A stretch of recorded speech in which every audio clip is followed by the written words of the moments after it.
தமிழ்நாடு முதலமைச்சர், எங்களது கழகத்தின் தலைவர், திராவிட மாடல் ஆட்சியின் மிகப்பெரும், இந்தியாவிலேயே மிகப்பெரும் தலைவர், அவர்களுடைய அடித்தட்டு மக்கள், நடுத்தர மக்களுக்காகவே, ஏழை எளிய மக்களுக்காக உங்களுடன் ஸ்டாலின் என்ற சிறப்பான ஒரு திட்டத்தை உருவாக்கி இன்று இல்லங்கள், ஏழை எளிய மக்கள் இல்லங்களுக்கே சென்று பயனடையுமாறு அவங்களுடைய கோரிக்கைகளை நிறைவேற்றி கொடுக்கும் வகையில் இன்றைக்கு வெள்ளலூர் பேரூராட்சியில் 2ஆம் கட்டமாக உங்களுடன் ஸ்டாலின் முகாம் மிக சிறப்பாக நடைபெற்றுக் கொண்டிருக்கிறது.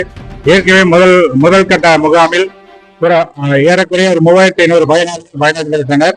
அவர்களுக்கு அன்றே உடனடியாக ஒரு 30-40% மக்களுக்கு உடனடியாக பயனாளிகள் கண்டறிந்து அவர்களுக்கு தீர்வு காணப்பட்டது. இன்னும் ஓரிரு மாதங்களில் மீதமுள்ள பயனாளிகளுக்கு தீர்வு காணப்படும். இன்றைய முகாமில் இதுவரை இந்த 11:30 மணி அளவில் கிட்டத்தட்ட ஒரு 3000 பேர் வந்துள்ளார்கள். இன்னும் 4 மணி அளவில் கிட்டத்தட்ட ஒரு 5000-6000 பேர் வருவார் என எதிர்பார்க்கப்படுகின்றோம்.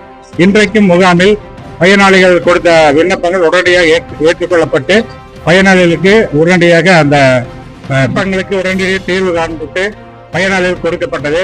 ஆகவே இன்று ஒரு 20-30% மக்களுக்கு இன்றைக்கு தீர்வு காணப்பட்டு அவர்களிடம் ஒப்படைக்கப்படும் என்பதை தெரிவித்துக் கொண்டு, மீண்டும் 2026 சட்டமன்ற தேர்தலில் எங்களது திராவிட முன்னேற்ற கழகம் தமிழகத்தில் 200க்கும் மேற்பட்ட தொகுதிகளை வெல்லும் என்று உறுதியோடு எங்கள் தலைவர் 7வது முறையாக தமிழகத்தை நாங்கள் திராவிட முன்னேற்ற கழகம் பிடிக்கும்.